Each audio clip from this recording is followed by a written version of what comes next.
तुम्ही पाहत आहात MCN न्यूज मराठी।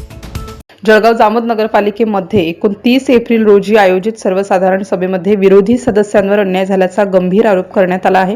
या सभेमध्ये विरोधकांना सार्वजनिक प्रश्न मांडण्याचा व बोलण्याचा अधिकार नाकारण्यात आला, तसेच नियमांचा आधार घेऊन त्यांच्यावर दबाव टाकण्यात आल्याची माहिती प्राप्त झाली आहे।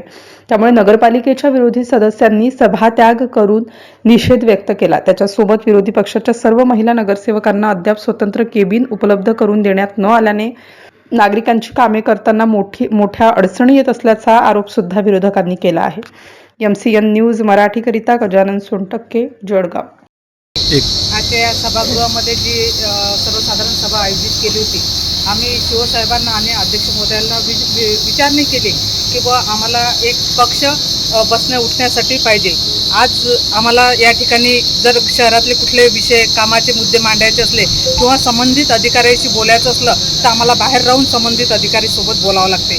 तर आम्ही वारंवार मागणी करूनही हे बुद्धिपुरस्पर आमच्याशी शिवसर आणि अध्यक्ष महोदय वागत आहे।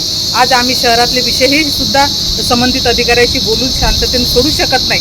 कुठले जे जुने कामं आहेत, आज जर आपण पाहिले शहरात बऱ्याच ठिकाणी जुने कामं टाकलेले आहेत, त्यांनी ते टेंडरसुद्धा काढलेले आहेत, पण 2022 पासूनचे जे कामं प्रलंबित पडलेले आहेत आम्ही त्याची विचारणा करणार होतो। एवढंच नाही तर ते जे नवीन जुने टेंडर आहे ते रिवाईज करून दुसरे टेंडर बोलवून तुम्ही कामाला सुरुवात करा, असे बरेचसे शहरातल्या विकास कामासाठी आम्ही या ठिकाणी बसलेलो असताना आम्हाला मत मांडण्याचा अधिकार नाही असं अध्यक्ष महोदय यांनी सांगितलं। त्याच्यामुळे आम्ही सर्वांनी त्या मीटिंगवर, त्या सभेवर बहिष्कार टाकला आणि मी या मीटिंगचा जाहीर निषेध करते।